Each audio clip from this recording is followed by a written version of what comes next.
So welcome to the second half of your 8th class. So this is the first class we have on machine learning proper. Before the break, I made this long history arc, starting from the aspiration of artificial intelligence as attributed to the great Alan Turing, and why it is that we can't really program a computer to have human behavior directly. We can't do it directly. And I made two cases. One is, first of all, if you wanted to behave like a human being, responding to question and answer, hello, how are you, that sort of thing, like a chatbot. In order to program that directly, you have an infinite program of if then, right? If the question is this, then the answer is that. If the question is this, then the answer is that.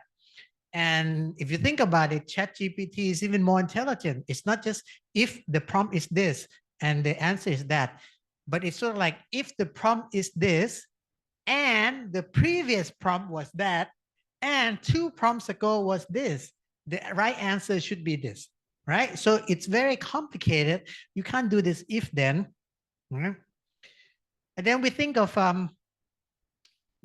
maybe a prediction task that a human being that came up with linear regression as an example, and human being very cleverly came up with a mathematical formula for estimating the slope and the coefficient of the regression line such that it would best fit the data.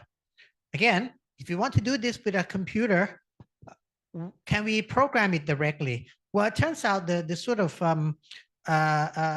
regression problem, if we generalize it to from just 2 parameters to 100, 1,000, billions of parameters, you can't really have this kind of closed form formula. You have to do it in step by step. So long story short, you cannot program a computer to be an AI. You have to have an algorithm, hence machine learning algorithm, that takes an AI architecture, like an empty brain, and then keep moving the model parameters, i.e.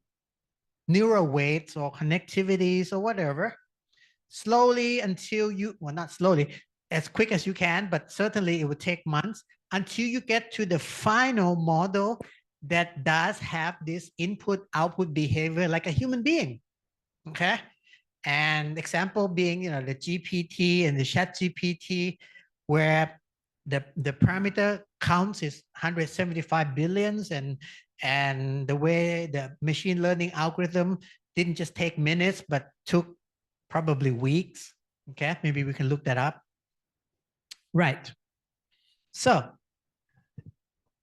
and then the second part of the talk before the break was that, well, how would we do this? How would computer scientists come up with such machine learning algorithm? Well, the idea is that if you want a computer to behave like human being, then the machine learning algorithm itself is also inspired by the way human being learn, which, as I outlined, come in 3 separate paradigms. One's called unsupervised, one's called supervised, and one's called reinforcement learning. And I made a quick note that for data analytic purpose, we will be involved mostly with supervised and supervised learning paradigm. Now, let me once again go through the example that you are very familiar with, which is linear regression. Okay, again, I want to draw some analogy, but I want to show you the difference. Earlier, I said that, linear regression, because you only have 2 parameters, it's very easy. You have a closed form formula. If you have a, general model with 10 coefficients, you can still do that. But if you have 175 billion, then certainly you can't. Okay, but that's not the technical reason for it, but I'm just giving you the narrative. But let's imagine let's imagine that human beings did not come up with intelligent formula for linear regression. Okay. So, even with two coefficients, it's too hard to come up with a formula. So let's do this in a machine learning, what's called supervised machine learning way. How would it look like? So first of all, regression equation, right, is say A X. Let's make it, yeah, AX fine. AX plus, oh,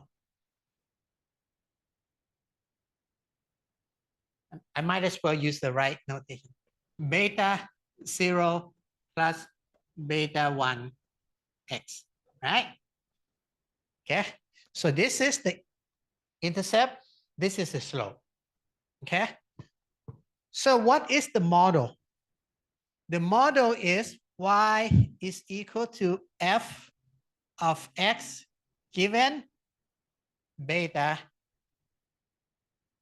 0 and beta 1, right? Okay, right? And so that's the model. The model is a placeholder, okay? And this thing, you need the data, x and y, so that you would get the right estimate, okay? That's the name of the game. That's the name of the game, right? So to do this, again, not in one shot, but as a machine learning algorithm, you have to start with some initial guess. So let's say my initial guess is beta 0 and beta 1 is equal to 0. So that's this line. Okay, that's this line. Okay.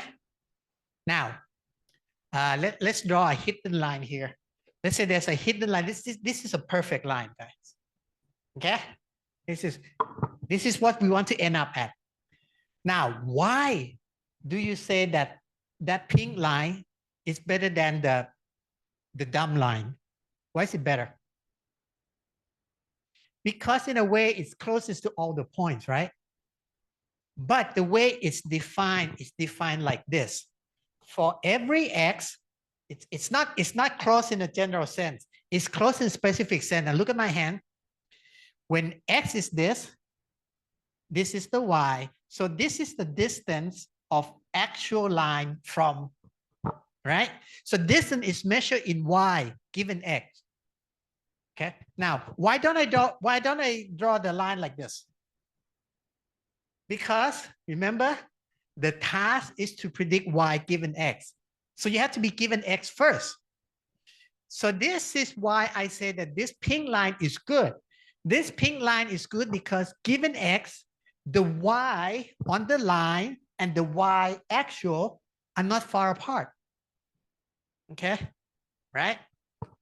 So at the end of the day, what we want is all this vertical distance to be small. Okay, all at the end of the day, I want the vertical distance to be small. Some of them, all of them, right? So if I were to draw it from here, now this is my dumb line, right? My dumb line start here. See the vertical distance, it's very far, right? I don't have to draw because I don't want to clutter, okay? So the concept is, I don't know where that pink line is, but that's the ideal result. That's what I want to end up with. Okay, that's what I end up with. Okay. So the first thing I did was I defined what do I mean by good. In fact, what do I mean by best? What do I mean by best is whatever model I draw, I make this vertical distance and I take the sum and I measure. Okay. And that is my pain point. Okay. I want that to be small. So the step here is to say, I want to minimize the sum of the vertical distance. Okay, okay. Now, what's the vertical distance? I'm going to start a new line. So I have real y and I have fake y, right? So if I have n of them, the distance, sum going from 1 to, let's say there's n point, right? N point, right? Y I, right? Minus, so the difference, right? From the model, what's the model? The model is f of, I'm going to write in general form first. Xi given theta square. Okay, let me do this. Okay, let me explain. Okay, except for linear regression, just for linear regression, this thing is equal to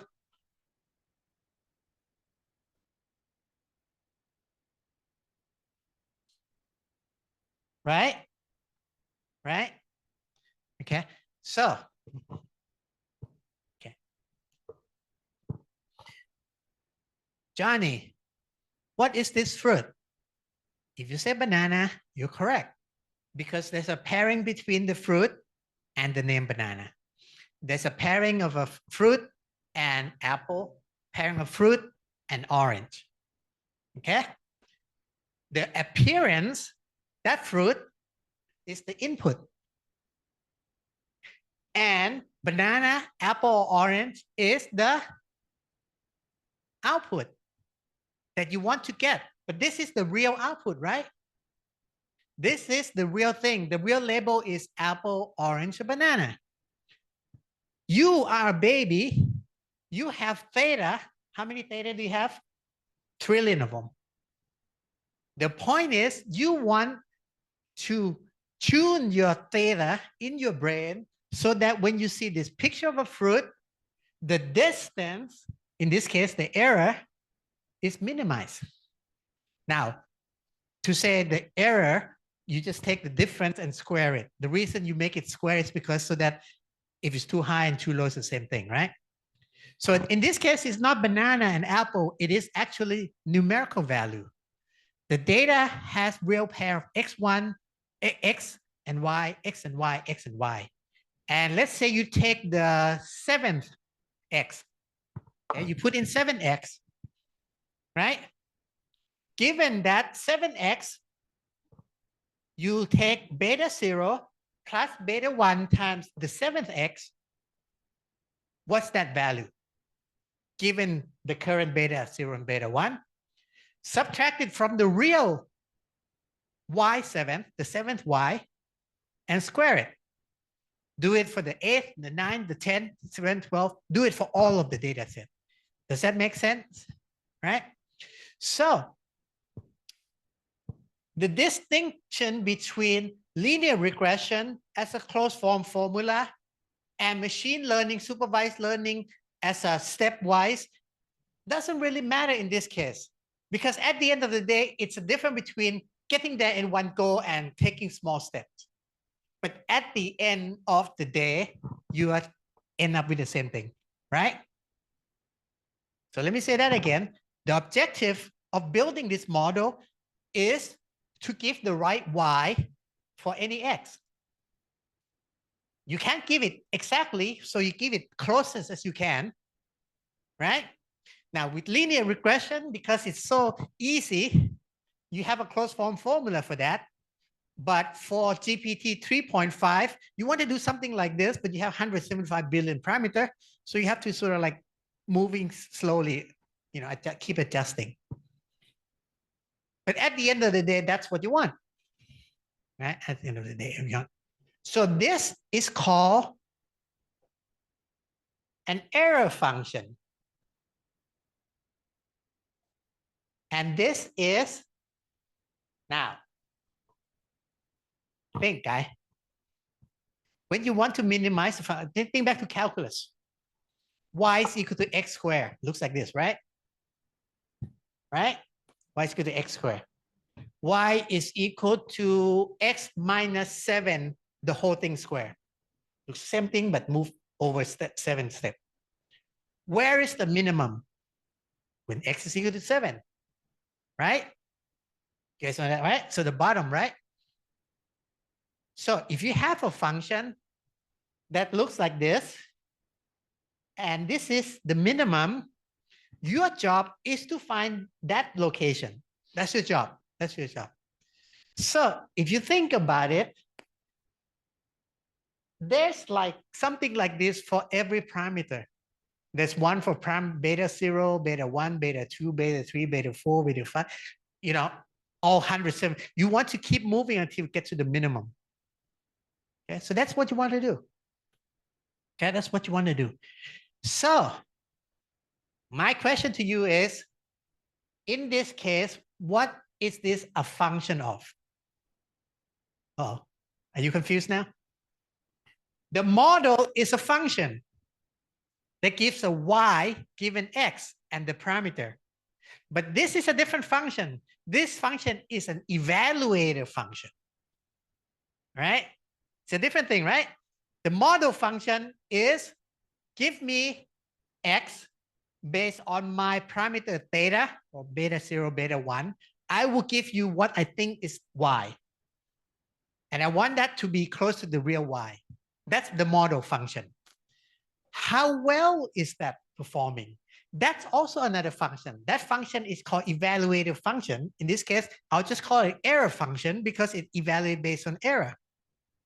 So it's like I hire you to do a job. You are a function.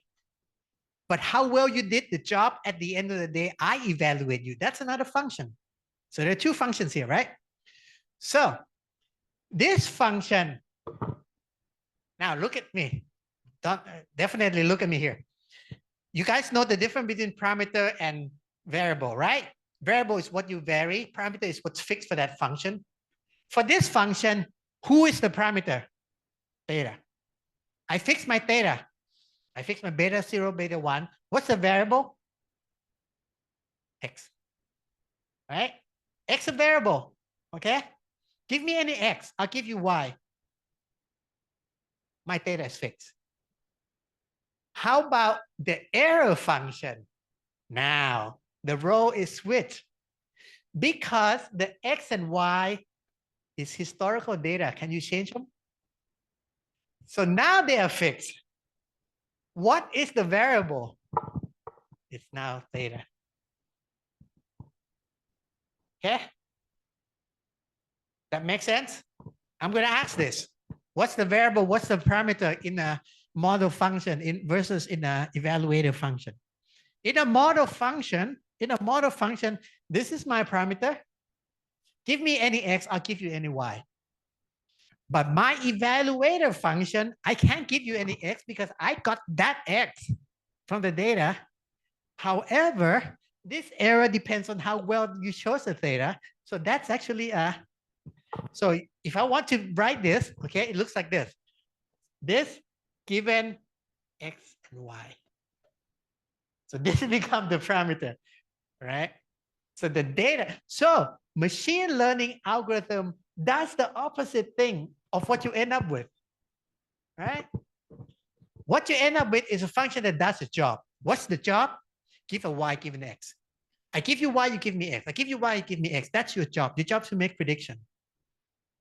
Okay? But to train you, I have to use a different kind of function to guide the training. Because I'm supervising your learning. Are you doing well? Are you doing not well? In which case, you flip the role here. Okay, you flip the role here. So now,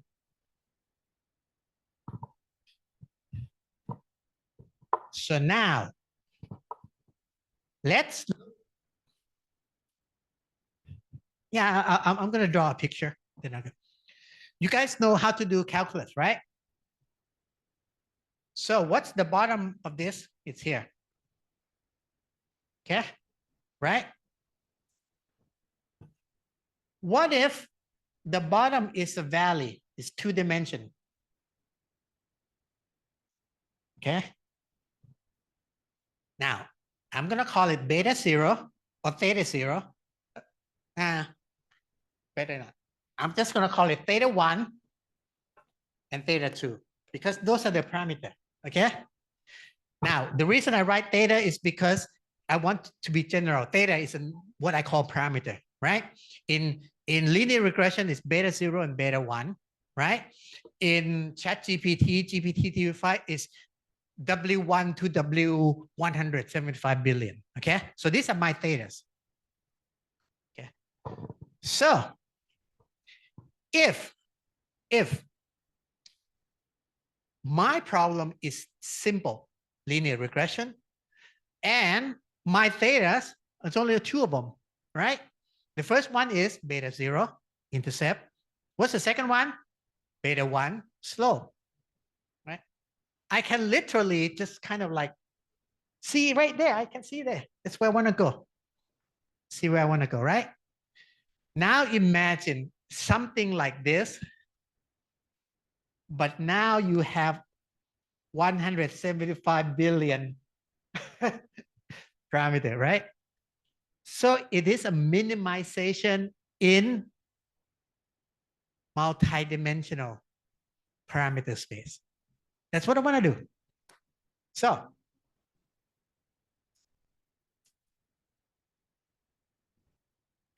now this is where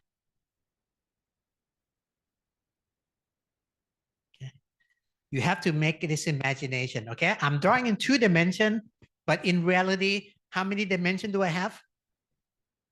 175 billion, okay? How do I get to the bottom? Remember, this is the error function now, okay? This is my error as a function of theta. Now, if you don't mind, I'm gonna draw an arrow here to say that theta is a vector now, okay? And you guys familiar with this notation? So it's not just one number, it's 175 billion, okay? So how do I get here? That's my target.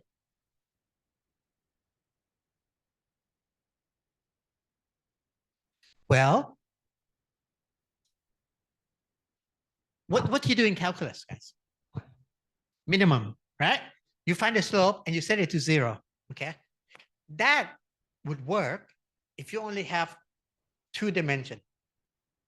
Because when you set them equal to 0, you have 2 equations and 2 unknown, right? Everybody got that? Calculate the slope, set it equal to 0, right? Now, how many equations have you got? You got 2 equations and 2 unknown because you have to have 0 in 2 dimensions. Would you be able to do that if you have 175 billion equations? No way, no way, no way. You cannot solve for it. And that's what I was talking about. You have to start somewhere and make a small step. So you can't get to the bottom of the hill, but you can keep moving down. Exactly. Very clever. Yeah. So what you do is you start somewhere completely random, okay? Or start at 0, okay? Start somewhere and go down. Go down. Now, technically, how do you go down?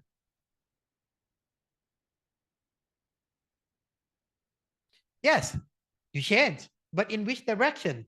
Well, the way you do it is this. Again, this is 2 dimension. Okay, I'm on a hill and a valley. I want to go to the bottom of the valley, right? Because I don't have global view. Let's say it's dark in the middle of the night or foggy. I do not know where the bottom of the hill is. But can I go downhill? Yes. How do you know which is downhill? You take 1 step around you.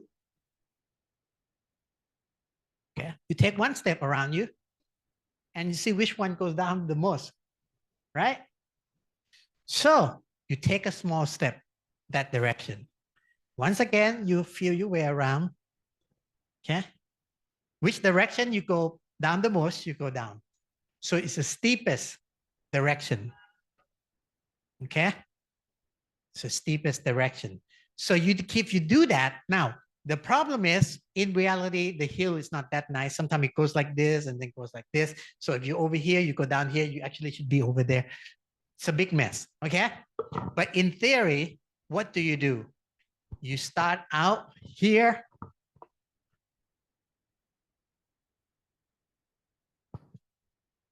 Okay. You start out here, theta 0. Okay. And then you move to theta 1 is equal to theta 0 minus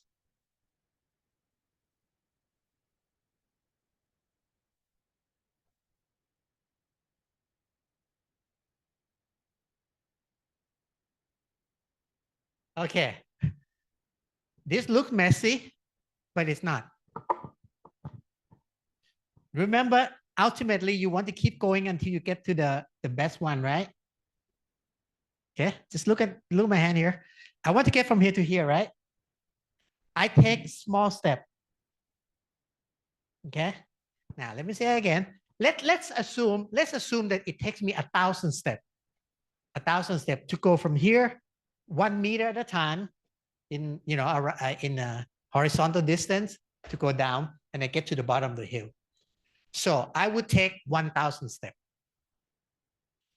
I start with where I am right now. How do I go to the next one? I take, this is my step size. This is my step size. Okay, it's my step size, right? I start here.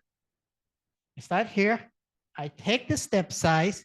This is basically the direction. Mathematically, it's called gradient. It's basically the slope. Okay, but it's a slope in as many dimensions as you have. So in my case, I'm going downhill. Slope is with respect to 2 dimensions, right? North, south, east, west. Okay, so this is the hill descent. See, looks like an arrow downhill. Actually, that's not why the symbol is like this. Okay, but it's a good way of memorizing. It looks like going downhill, but actually this one is uphill. You have to take a minus. Okay, but this is called gradient operator. What it does is to find the error, change in error with respect to the parameter evaluated at that point. So which I'm standing at theta 0. I'm going to take 1 meter. In which direction? I'm going to take the direction that improves my climbing the worst.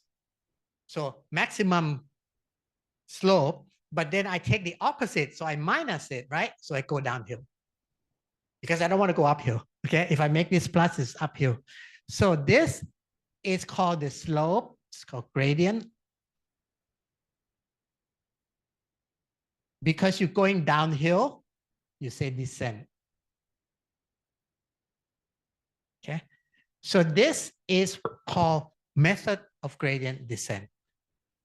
Again, the objective is to minimize the prediction error, basically, right?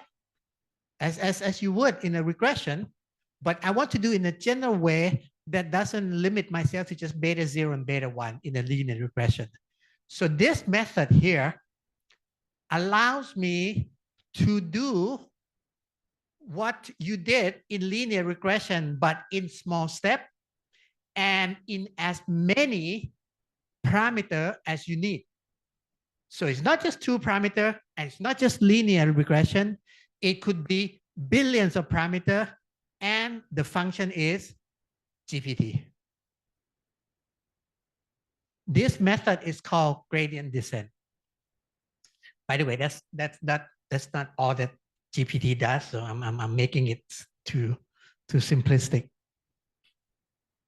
Okay. So I'm going to stop referring to GPT problem example because GPT is a language model. It does more than this. It's a lot, it's a lot more involved. But let's just say Now, so the idea here is that somehow you have to think of some model. So now I'm not going to think of linear regression. I'm just going to think of some model. F X given theta. Okay. This is your model. It predicts Y. Okay. Now look at me. I'm going to say Y. I'm going to put it as a hat so that denotes it's not an actual Y. Give me any X. That's my prediction. So this is my model. This model start off like this with mathematical function with room for parameters, right? Before it's trained, this thing is the variable. That's actually the data is actually the constant. So after I train it, I fix my theta. Okay? Now, so when somebody say, I have a model that does prediction, he actually means two things. One, the mathematical function itself with a placeholder for all the parameters. Two, because that function has seen data, gone through this machine learning algorithm, ends up with actual value of theta, save that. Okay? So when somebody gives you a model, can give you an untrained model, which is just sometimes it's called architecture. It's a little bit like a brain that doesn't have the connectivity tuned. Yeah. So that's it. This is what you end up with. Okay. If this is your job,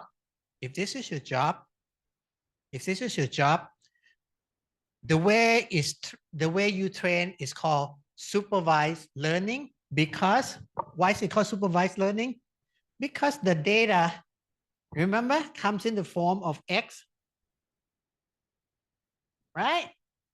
In fact, that's what XY pair is. It's a bunch of XI, YI, XI, YI. So far, supervised learning is very good for what? Asking this kind of question. Supervised learning. Okay? Now, let's say, I'm going to show you something else.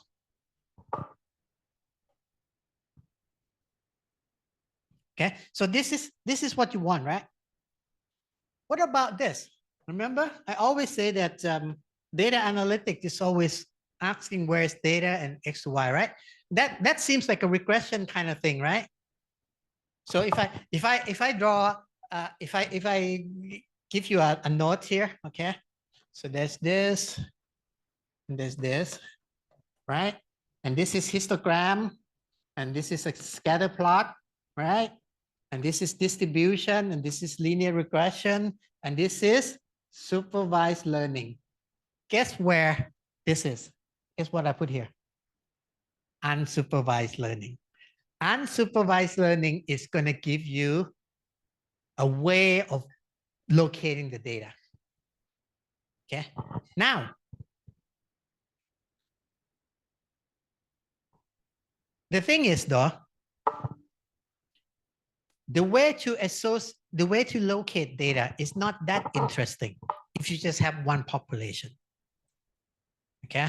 So this here is one population, right? This is also one population, right? There's another problem I haven't mentioned at all. I'm going to start to. What if instead of having one population, you do histogram and you get something like this? Okay. Now, imagine you get a histogram that looks like this. What do you think is happening? Normally you get histogram, you get one mode, right? One hill. What if you get a histogram, you get two hill? What do you think that happened? What do you think that is? Two kind of people. Yeah, exactly. Exactly. So, for example, if I do a height of a boy and adults, right? So actually, they should not be the same category. It's as if I'm mixing the two, they shouldn't mix. Well, this thing is very good at doing that. It's asking if you were actually mixing different groups of people. And the groups of people we will call cluster. So in other words, if I see something like this,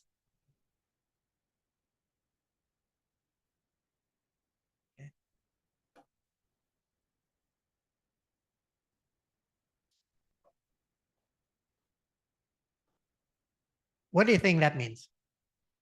So if I do histogram, right, it's going to look one bump here, two bump here, three bumps there, right? Right? Now, my question to you is, looks like how many groups did I mix? Three groups, right? In fact, this is how you get your final grades. There are only 10 of you. Most of our class are small. Bus-size students are not normally distributed. You heard of this term grading to a curve, right? Right? A, B, C, okay? That's called grading to a curve. What they mean is this. This is the distribution of grades, A, B, C, and F, or something like that, right? It's called bell curve, right? Grading. Well, let me tell you, bus-size student, in fact, small class students are not like that. The distribution will look like this. In other words, it's actually very clear that, you know, it shouldn't be the same group. So when I do the final grade assignment, I get your raw grade out of 100, let's say, right? And I do this. And this guy will get A, this guy will get B, this guy will get C.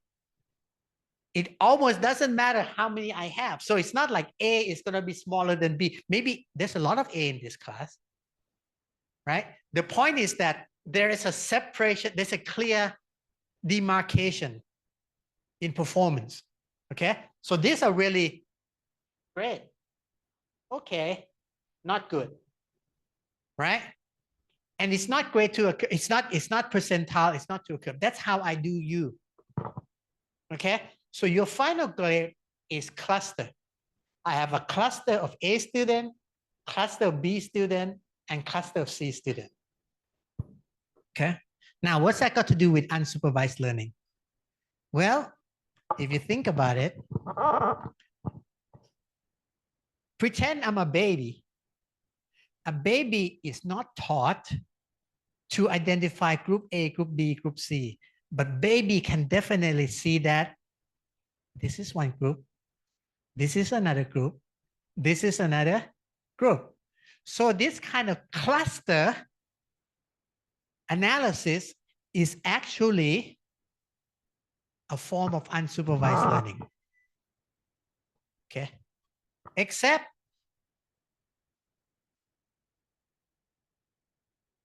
it does this. So, okay, right? Again, how do we do this with visualization? Histogram, right? How do we do this with statistic? Mean, standard deviation, distribution. How do we do this with machine learning? Well, this thing is actually going to separate into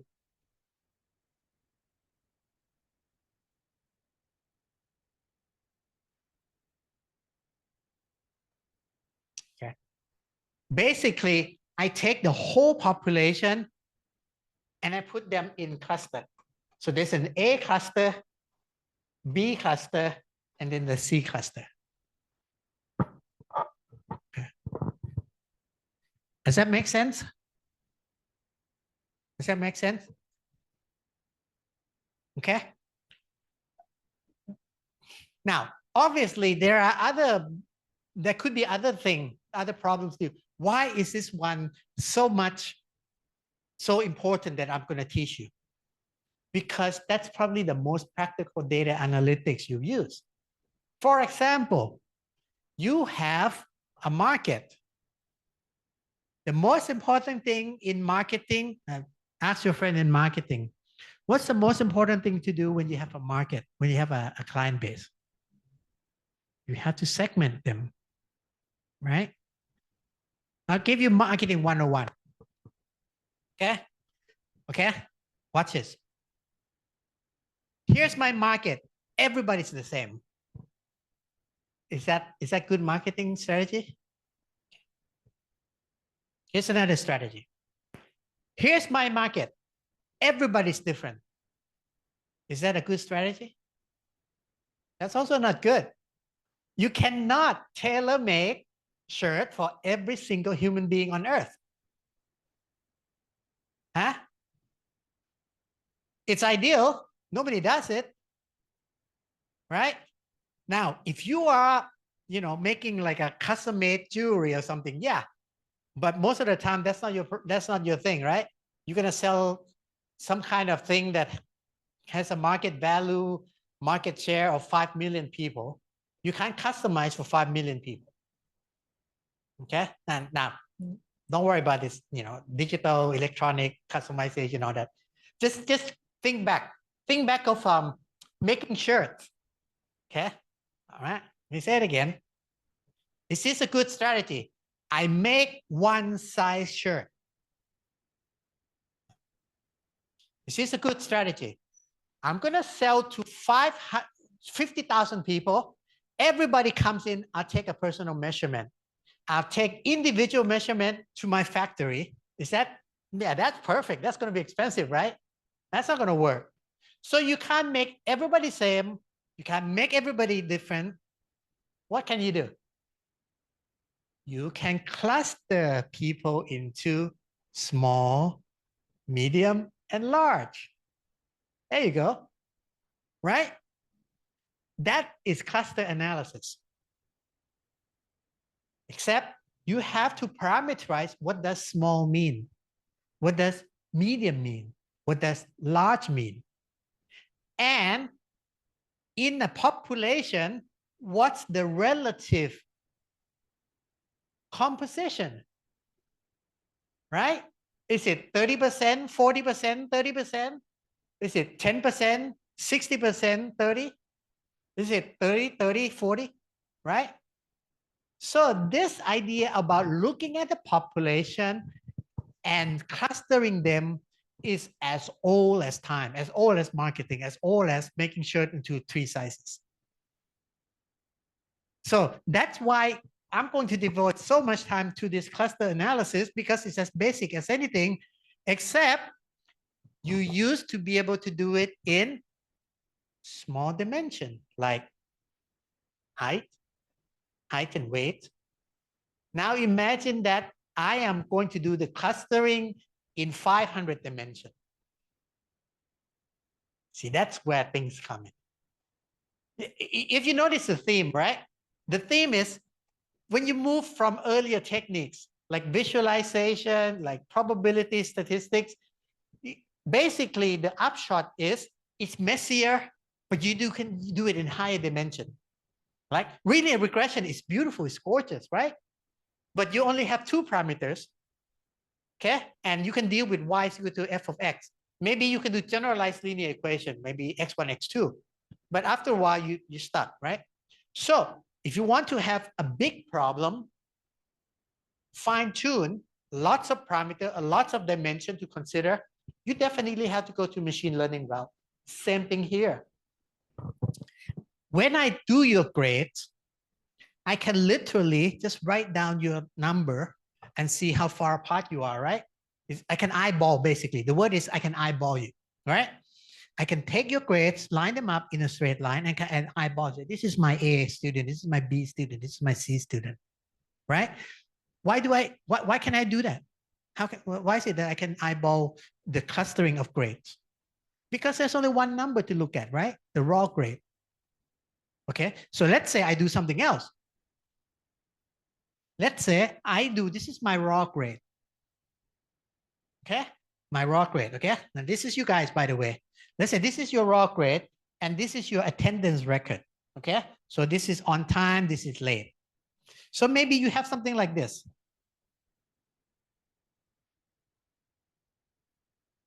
Okay, it's 2-dimension, right? It's 2-dimension. So maybe I'll give this A, B, C, and F, or whatever, doesn't matter. The point is, in low dimension, I can do it. In low dimension, I can do it. The point is, in high dimension, can I do it? Right? So again, why do I do cluster analysis? Cluster analysis, I don't have to justify because it's the same reason why you sell shirt in small, medium, and large. Because you can't treat everybody the same and you can't treat everybody different. So you have to partition your client base into the large guy, the medium guy, and the small guy. Except large, medium, small is kind of easy because it's based on, let's say, height. Okay, say you're selling pants. Okay. But of course, you know, right? There's like tall, thin, right? Short, fat, whatever, right? So you need 2-dimension. So maybe that's not still doable, 2-dimension. Imagine you want to do what's called mass customization, where you do something like this, but more customized to different groups. This is where customer profiling comes into play. So cluster analysis is going to be with you for the rest of your life. Doesn't matter where you go. You're going to do health and well-being. You're going to do smart city. You can, you know, this kind of thing.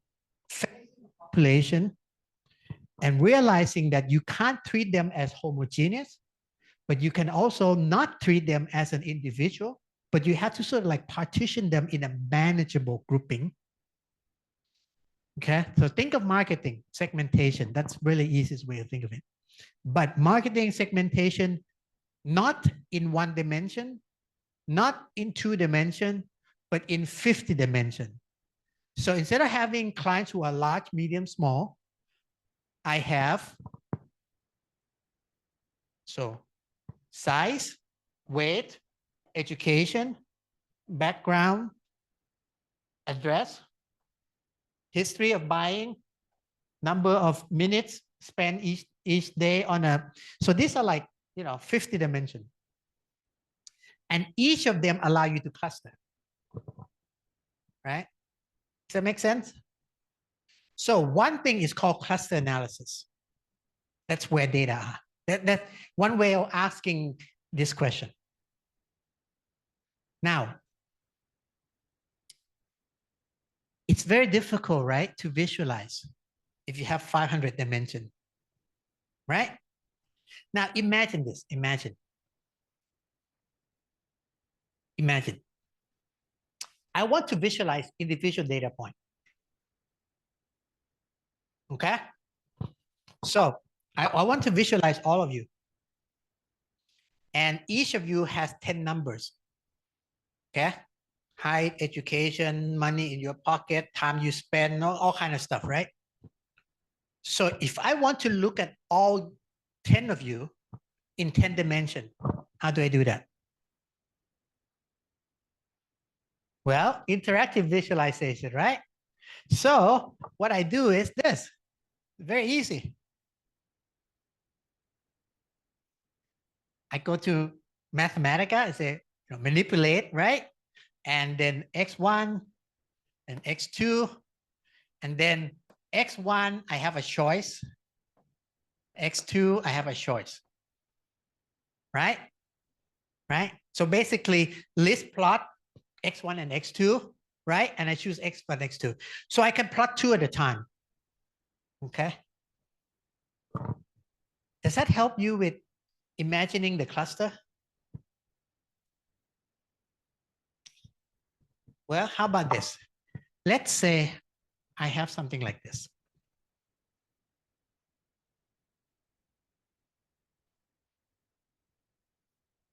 Hey, that looks good, right? That looks good, right? Looks like 2 clusters, right? However, if I had X3, there would be another one that's in here. So in other words, by looking at 2 dimensions at a time, you're losing this separation in higher dimension space. right? Okay, how do you solve that? Well, so now I plot in another dimension. Well, how can you do this? If you have 100 dimension, how many pair of plots you have to make? Well, if you have 100 variable, okay, if you have 100 variable, you have basically n minus 1 divided by 2. Basically, you have thousands of plots to look at, right? Think about it. You have 100 dimension, right? The first dimension versus the second versus the third versus the fourth versus right? So that's 99 plot. You take the second one. How many more do you have? 98. And you take the third one. How many pairing do you have? 97 and so forth, right? So many plot. Now, wouldn't it be nice? Wouldn't it be nice if instead of doing this, okay, let's say I somehow have separation between red, blue, and green. Except, these are not real dimension. These are not dimension. These are just representation, some fake dimension I came up with. The reason I can do this is I have an algorithm, unsupervised learning algorithm, that projects high dimension into 2 dimension, such that the clustering is preserved. Does that make sense? Does that make sense? So in this case, if you go to like this pattern recognition, facial recognition software, they will show you that picture of boys, picture of girls, picture of, have you seen those? I should get some example. You know, when they have this kind of grid, right? And they say show picture, groups of picture, maybe this picture of cats and dog, this is an airplane and tanks, and this picture of flowers and trees, and they kind of like clustering, right? So you can see that there's kind of separation between animals and machines and plants, right? What they did, because animal, plants, these are 500 dimensional entities. What they did is they find a way so that the clustering in 500 dimension gets projected in 2 dimension, right? Artificial 2 dimension, such that the cluster are preserved. This thing is so nice. It's given a name, dimensionality reduction. Okay, dimensionality reduction. So today, okay, today I gave you completely descriptive. Okay, and I want you to sit on it for a week, because next week is going to look concrete. Okay, but let me just give you a proper outline of what we're going to do. Okay, now, okay, again, 2 problems.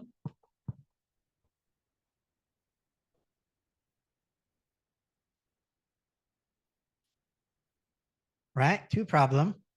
Okay,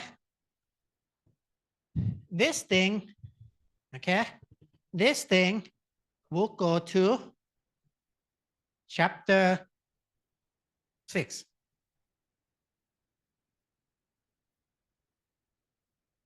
Okay, this will be supervised machine learning. This thing will go to chapter 5, unsupervised machine learning. Okay, now, because it's machine learning, implicit, I gave you an example about the error of prediction, right? As something to minimize. In unsupervised learning, there's no error, but there's also something to minimize. Okay, such as, clustering niceties or something like that, right? There's a way of quantifying the quality of the clustering, just as there's a way of quantifying how well you fit a line. There's a way of quantifying how well you make the clustering. Okay, so for example, if I say, hey, this class is based on 2 clusters, and I say, this is 1 cluster, this is 1 cluster. That's a very clever clustering, right? But if I say, hey, you know what? I'm going to say, this is 1 cluster, and that's another cluster.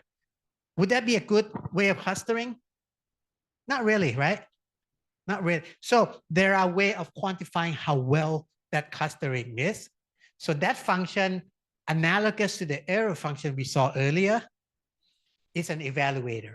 Okay, and there'll be something like gradient descent or something similar to that, but I haven't shown you in detail. Anyway, the point is that likewise, this supervised learning is going to end up with a model, okay, with a model that y is equal to f of x given theta, okay,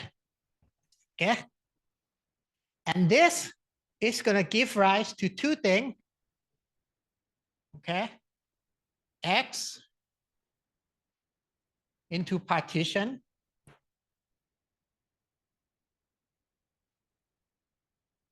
right, into partition. And also, if this is dimension n, there's to like lower dimension, okay? In fact, I'm just going to say to m, much less than n, okay? This thing is called, okay, cluster analysis,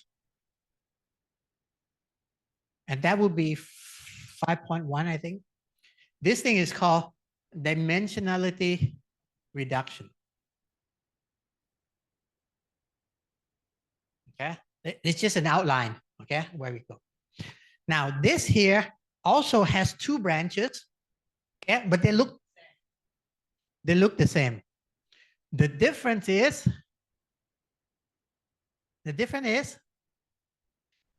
if y is numerical, like regression equation, right? So if y belongs to interval or ratio scale, this is called prediction.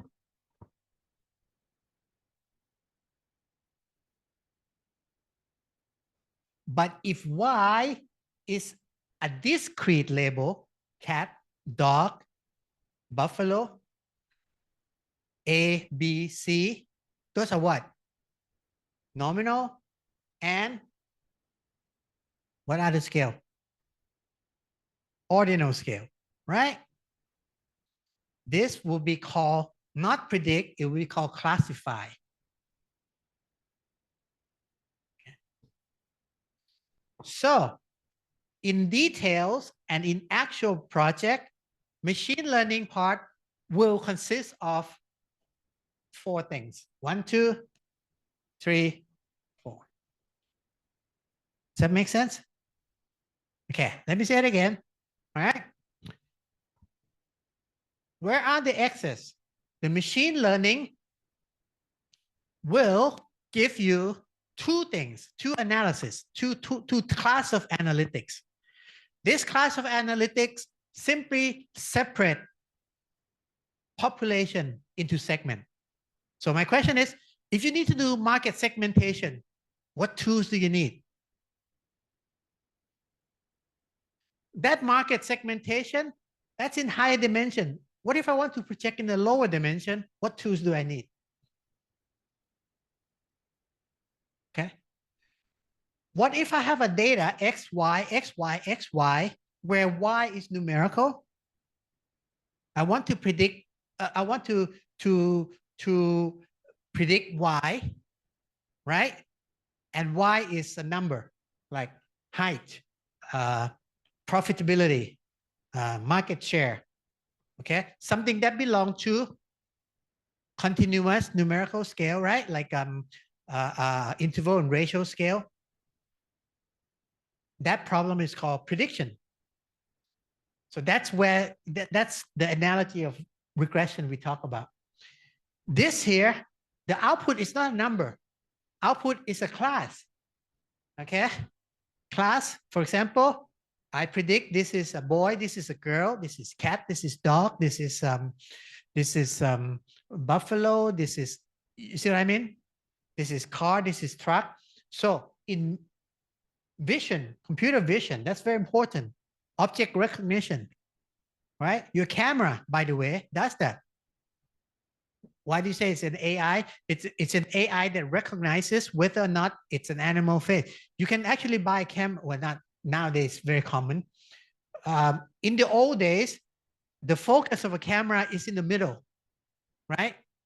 Because the camera just focus in the middle. But now you say focus wherever there's a face. To do that, you have to classify whether or not this is a face. Is there a face here? Is there a face here? Is there a face here? Is there a face here? Is there a face here? Okay. And if the face is here, focus here. Okay. So that becomes classify. So 1, 2, 3, 4, we learn one by one. We learn one by one. We'll see that mechanically it's very easy to do because we have Mathematica. I want you to go ahead and read it. Okay. So everything is gonna tie together. Again, I like to tie everything back to the beginning class. I said this before with probability modeling. I did this before with visualization. I'm doing it again with machine learning. There's a common thread, right? There's a common thread of analytics.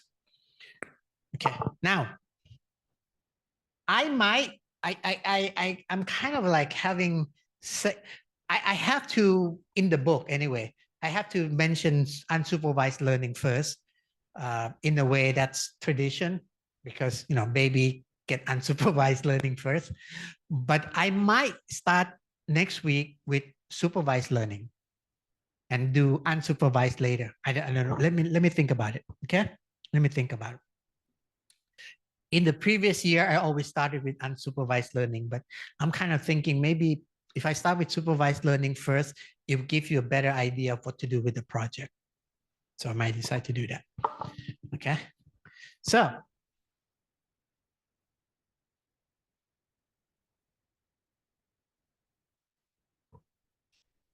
from the very beginning, you guys remember that?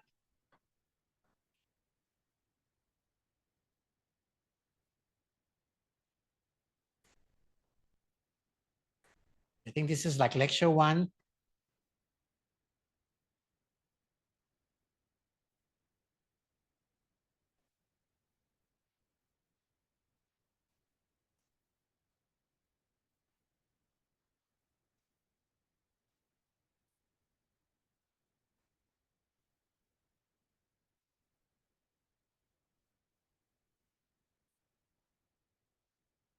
Okay.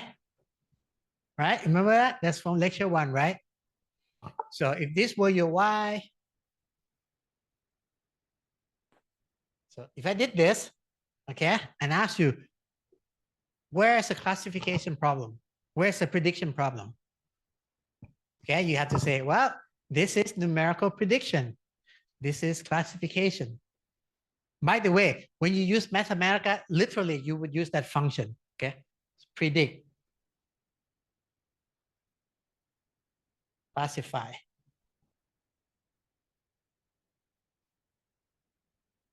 Right? You actually do this, okay? Okay. Now, so next week, I'll let me try with you guys. I think start with supervised learning first. Okay. So next week we'll come and do this. Okay. We will. What do I have to cover in supervised learning? Just this is to look ahead. Don't have, I'll say this again next week. In supervised learning, okay, you would learn methodology, okay, sum, is AI some not? And you're gonna say, hey, what do you mean AI and not AI? What's that got to do? You know, what does it mean really? Okay, well, this will not make so much sense. It would actually be something like, this thing is based on the neural network model. In other words, something that mimics human brain, whereas this is everything else. Okay, so I guess I can offer an apology that sometimes the distinction is used in different way, but that's the way it works, guys.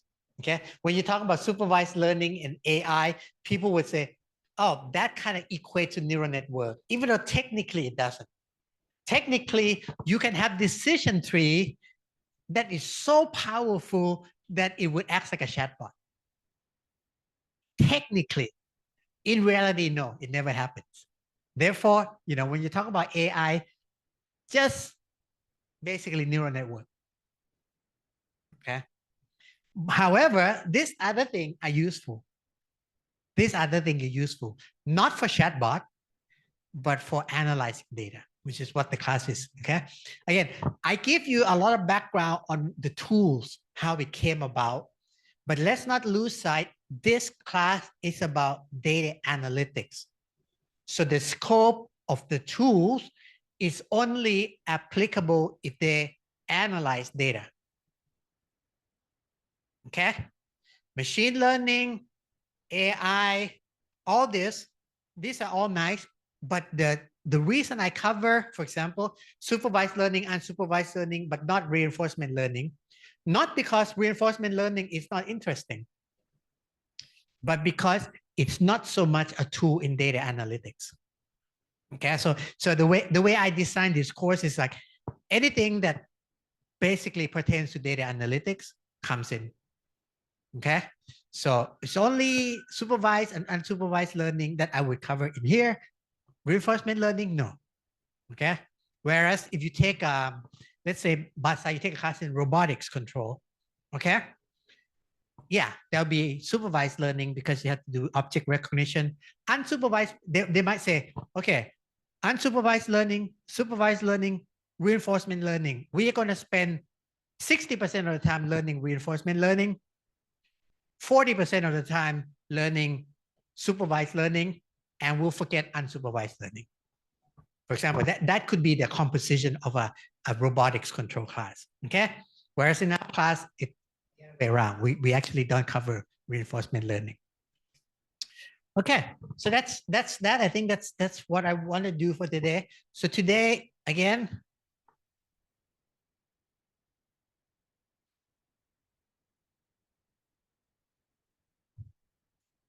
AI give rise to machine learning, but machine learning goes on to give rise to a bunch of other things, right? And that's where come to data analytics. Number one.